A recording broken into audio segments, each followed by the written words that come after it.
Fala galera, beleza? Tudo bem com vocês? Muito bom dia, senhoras e senhores. Professor Rodrigo Jeremias mais uma vez aqui para mais uma aula, dessa vez uma aula de redação. E nessa aula de redação nós veremos um artigo de opinião. E um artigo de opinião, ou seja, outro gênero textual, não uma redação de texto dissertativo, argumentativo. E um artigo de opinião que fala sobre a juventude, os jovens, você especificamente. Talvez não você em específico, mas sei lá, né? Vamos dar uma olhadinha então no artigo, no que ele fala, se você vai concordar ou não com ele. Isso aí. O artigo de opinião também é um texto em que o autor ele dá opinião referente a algum tema, né? Mas é um texto muito mais pessoal, muito mais livre, onde o eu ele pode aparecer, né? Então acredito que nós devemos fazer alguma coisa assim. Ele pode aparecer essas marcas de personalidade. É um texto mais livre em relação a isso. Tudo bem? Mas ele tem começo, meio e fim, tem introdução, desenvolvimento e conclusão. Só que ele pode ter, geralmente, num texto comum, num texto de jornal, onde aparecem os artigos de opinião, ele é muito mais livre em relação ao número de parágrafos, né? Claro que no vestibular você vai ter que ter um cuidado. Enfim, aquelas separações de parágrafos, né? Quando que eu tenho argumento 1, quando que eu tenho argumento 2 dentro de um artigo de opinião também é para defender uma ideia 1 e ideia 2, assim por diante, né? Mas vamos aqui, o texto é de um profissional da escrita. Vamos dar uma olhadinha. Artigo de opinião, o título é O Imbecil Juvenil. Muito bem. Já começa extremamente provocativo. Geralmente o artigo de opinião ele traz um título extremamente provocador, justamente para fazer o leitor lê-lo. Logo no primeiro de cara vai ser um imbecil juvenil. Fazendo, peraí, talvez esse título aqui já esteja provocando você a realmente saber o que está escrito ali. Tudo bem? E ele vai dizer o seguinte, caros alunos, olha lá. Eu já acreditei em muitas mentiras, mas há uma qual sempre fui imune. Aquela que celebra a juventude como época de rebeldia, de dependência, de amor à liberdade. Não dei crédito a essa pataquada nem mesmo quando jovem eu próprio, ela me lisonjeava.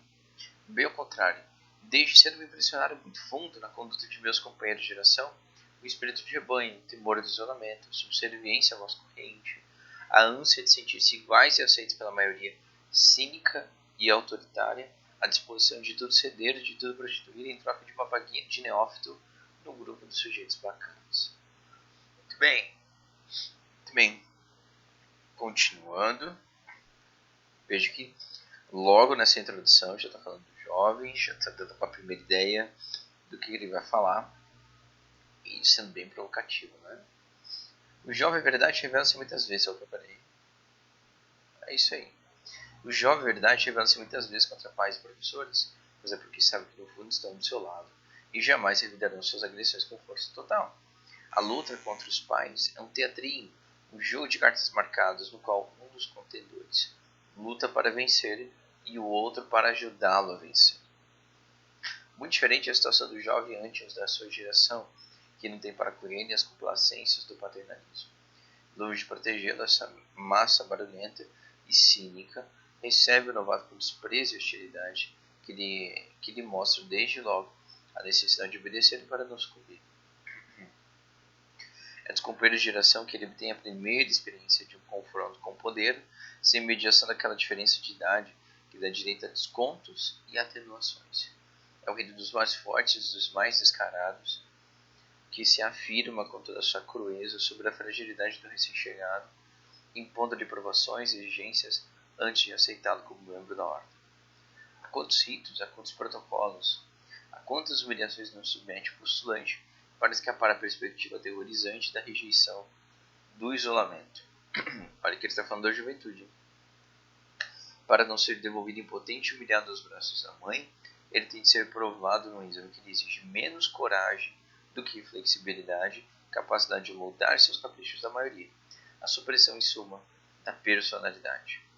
É verdade que ele se submete a isso com prazer, com ânsia de apaixonado que tudo fará em troca de um sorriso condescendente. A massa de companheiros de geração representa, afinal, o mundo grande no qual o adolescente, emergindo do pequeno mundo doméstico, pede ingresso. Vamos lá. E o ingresso custa caro. O candidato deve, desde logo, aprender todo o vocabulário de palavras, de gestos, de olhares, todo o código de senhas e símbolos. A mínima falha expõe ao ridículo e a regra do jogo é em geral implícita, devendo ser adivinhada antes de conhecida, macaqueada antes de adivinhada. O modo de aprendizado é sempre a imitação, literal, servil e sem questionamentos. O ingresso no mundo juvenil dispara a toda velocidade o motor de todos os desvarios humanos. O desejo mimético de que fala... O ingresso no mundo juvenil dispara a toda velocidade o motor de todos os desvarios humanos. O desejo mimético de que fala René Girardi, onde o objeto não atrai por suas qualidades intrínsecas, mas por ser simultaneamente desejado por um grupo que Girardi denomina mediador. Muito legal essa teoria aqui. Não é de espantar que o rito de ingresso num grupo, custando tão alto investimento psicológico, termine por levar o jovem a completa exasperação, impedindo-o simultaneamente de despejar seu ressentimento de volta sobre o grupo mesmo, objeto de amor que se sonega, e por isso tem um dom de transfigurar cada impulso de rancor em novo investimento amoroso. Para onde então se voltará o rancor, se não para a direção menos perigosa? A família surge como bode expiatório providencial de todos os fracassos do jovem nos seus ritos de passagem. Se ele não logra ser aceito no grupo, a última coisa que lhe há de ocorrer será atribuir a culpa de sua situação à fatuidade e ao cinismo dos que o rejeitam.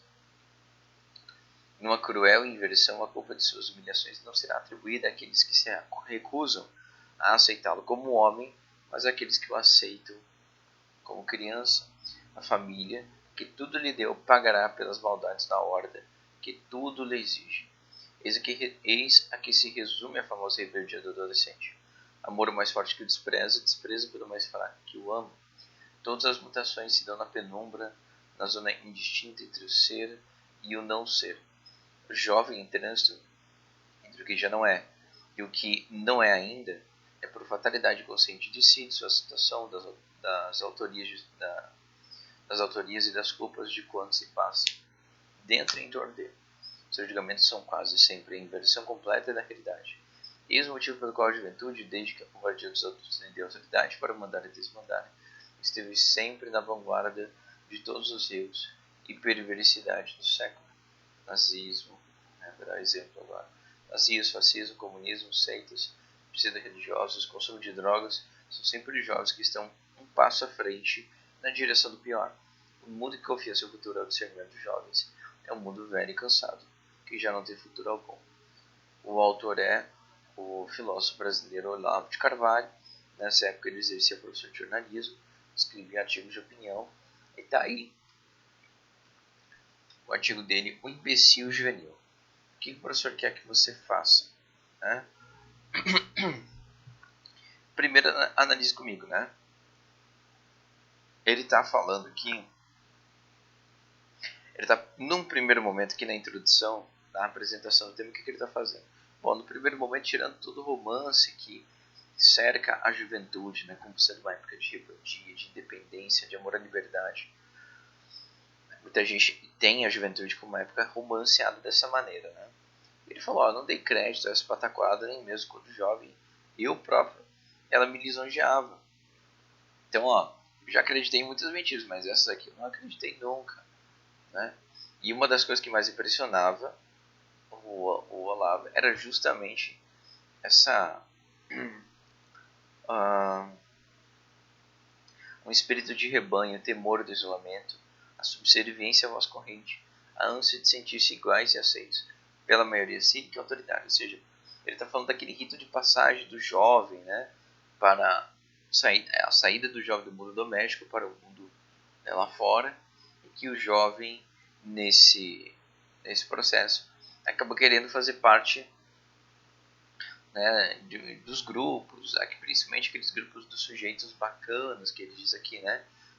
E ele fala que por conta dessa vontade de participar de um grupo fora daquele âmbito familiar, doméstico no qual ele vivia, né, basicamente todo o tempo da vida dele, ele vai fazer o quê? Ele vai ter isso, né? Ele vai ter essa disposição de tudo ceder, de tudo prostituir em troca de uma vaguinha nesse grupo de sujeitos bacanas. Beleza? Então, é mais ou menos como se ele dissesse assim: que rebeldia que nada, que independência que nada. O jovem ali era um bobão que queria, né, simplesmente adentrar num grupo, fazer parte, para não ter, né, para não ter esse temor do isolamento acontecendo, né? Tinha esse temor, ele queria acabar com esse temor do isolamento. Beleza? Basicamente assim que ele apresentou, então, o jovem, tá? Então, beleza. Aí depois ele continua, ele vai começar a desmembrar a ideia dele, né? Ele vai colocar o jovem, é verdade, rebela-se muitas vezes, né? Então, lembra que ele começou o texto falando assim: é uma época de rebeldia. É verdade, se rebela muitas vezes. Mas contra quem? Contra pais e professores. Tá? E por que isso acontece? Porque estão do seu lado, jamais evitarão suas agressões com força total. Né? Então, essa rebeldia nada mais é do que um joguinho de cartas marcadas, em que um dos contendores luta para vencer e o outro para ajudá-lo a vencer. Então, a única rebeldia que existe de fato do jovem é contra aqueles que querem protegê-lo, que querem fazer com que ele vença, né? E que jamais revidarão com força total. Muito diferente é a situação do jovem antes da sua geração. Por quê? Porque eles não estão nem aí. Eles não vão protegê-lo, eles vão desprezá-lo, eles vão hostilizá-lo, certo? Então, é o primeiro embate com o poder que o jovem, pelo qual o jovem passa. Por isso que é bom ter irmão mais velho, né? Porque você tem esses embates logo em casa, assim, de limites de poderes. Aqui você então está num limite de poder. Você quer entrar, mas você não pode. Por quê? Porque eles não querem. Por quê? Porque eles não te acham legal, né? E aí eles vão te desprezar, vão te hostilizar. Ou se você quiser entrar, bom, aí você vai ter que fazer um monte de coisas. Certo? Um monte de coisa. Estamos falando aqui do reino dos mais fortes, e os miseráveis são os outros jovens. São os outros jovens que se submetem a tudo isso. Muito bem. E aí, para você entrar, então você vai tudo prostituir, né? Impondo-lhe provações e exigências antes de aceitar como membro da horda. A quantos protocolos, a quantas humilhações não submete o postulante para escapar da perspectiva da rejeição do isolamento, para não ser devolvido à sua mãe, né? E aí, ele vai fazer tudo isso, ele vai se humilhar, ele vai baixar a cabeça para todas as zoeira que ele vai receber desse grupinho. Enfim, e não vai se rebelar contra eles. É por isso que é tudo uma mentira, essa rebeldia juvenil, essa independência. Que independência o quê? Ele quer fazer parte de um grupo. Que rebeldia o quê? Ele se rebela simplesmente contra pais e professores. É verdade que ele submete a isso com prazer, com ânsia de apaixonado, que tudo fará em troca de um sorriso condescendente. Muito bem. E aí, toda a situação acaba gerando uma revolta, mas eu não posso me revoltar contra o grupo que eu quero entrar, porque senão não vai dar certo, né?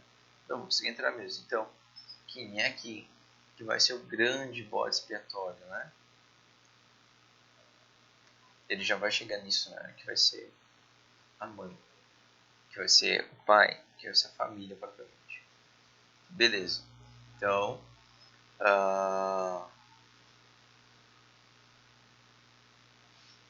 isso aqui também é muito interessante, essa parte que ele diz aqui, que, enfim, você precisa simplesmente imitar aquelas pessoas que são do grupo para você fazer parte deles, né? Mas uma coisa interessante é essa teoria desse René Girard, né? O ingresso do mundo juvenil dispara a toda velocidade motor de todos os desvarios humanos. O desejo mimético de que fala Girard. O que é esse desejo mimético? Onde o objeto não atrai por suas qualidades intrínsecas. Ou seja, nós não somos atraídos por aquele grupo simplesmente por suas qualidades verdadeiras que eles têm. Olha só como são virtuosos, como são... Não. Mas por serem simultaneamente desejados por um outro. Então você vê que eles são sujeitos bacanas, todo mundo está lá idolatrando aquele grupinho, e você vai também desejar ser daquele grupo, porque todo mundo está desejando. Isso, né, é o... Isso é o desejo mimético né, do que o Girard está falando. Muito bem. Fechou, né? Eu estou ressaltando isso aqui porque eu acho muito interessante também. Continuando.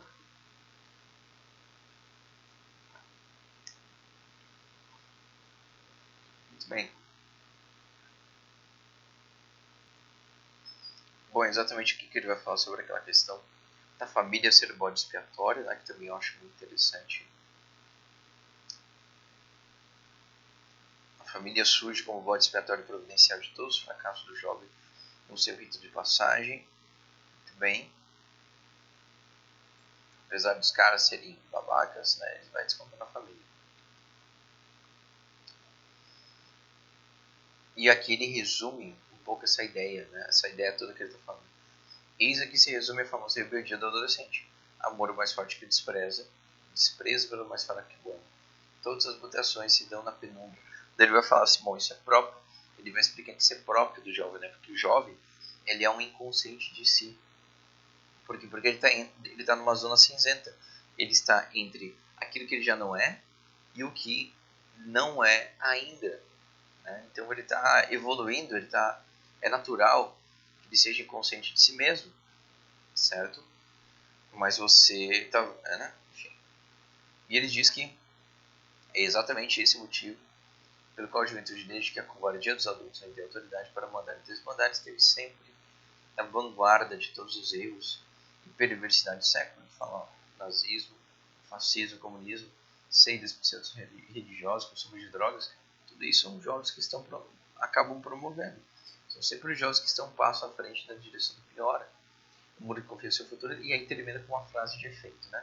O mundo que confia no seu futuro é o discernimento dos jovens. É um mundo velho e cansado que já não tem futuro algum. Certo? Então, olha lá como é que ele começou, né? Juventude como uma época de rebeldia. Rebeldia a gente já viu como que ela é tratada. Rebeldia somente com aqueles que são mais próximos e que o amam. De independência, não, né? A gente tem medo de ficar sozinho. De amor à liberdade, não, a gente vai se submete todas as nossas vontades aquele grupinho para fazer parte deles, né? Então isso é uma mentira e ele está chamando o jovem de alguma maneira de um imbecil, pelo menos um imbecil em potencial, né? Porque ele está inconsciente de si de alguma maneira, né? Entre aquilo que não é e aquilo que não é mais e aquilo que não é ainda. Foi mais ou menos por aí que ele vai terminando. Beleza. Fizemos a análise completa do artigo de opinião. O que eu quero que você faça? Eu quero que você coloque para mim, separe para mim duas informações desse artigo de opinião que você considerou muito interessante. Você achou, meu, isso aqui foi legal. Ou que pelo menos você achou interessante, legal, né? Talvez você não concorde com nada que ele disse, pode não concordar, não tem problema nenhum, tá? Mas pelo menos duas coisas que você achou interessante. Você, isso aqui foi legal. Pode ser um argumento, pode ser uma frase, pode ser, não sei. Você vai depois separar, colocar no caderno. Pelo menos dois. Se tiver mais de dois, tudo bem, pode colocar 3, 4. Beleza? Mas tenta pelo menos dois. E dois outros que você considera que está errado, que não foi bom, que não ficou interessante, que atrapalhou no texto. Pode até mesmo ser um problema de estrutura. Acho que eu não deveria ter falado disso aqui, porque... Aí explica por quê. Eu acho que aqui ele não foi feliz, essa parte aqui do texto ele não conseguiu ser tão claro, né? Mas duas situações que você não gostou do texto, seja por parte da argumentação, a forma como ele argumentou, a clareza das ideias, a comparação que ele fez, tudo bem? Se tiver mais de dois também, pode colocar, mas pelo menos dois. Beleza, senhoras e senhores, era isso que o professor queria passar para vocês. Muito obrigado pela atenção, fique com Deus e a gente se encontra na próxima aula, queridos alunos. Beijos.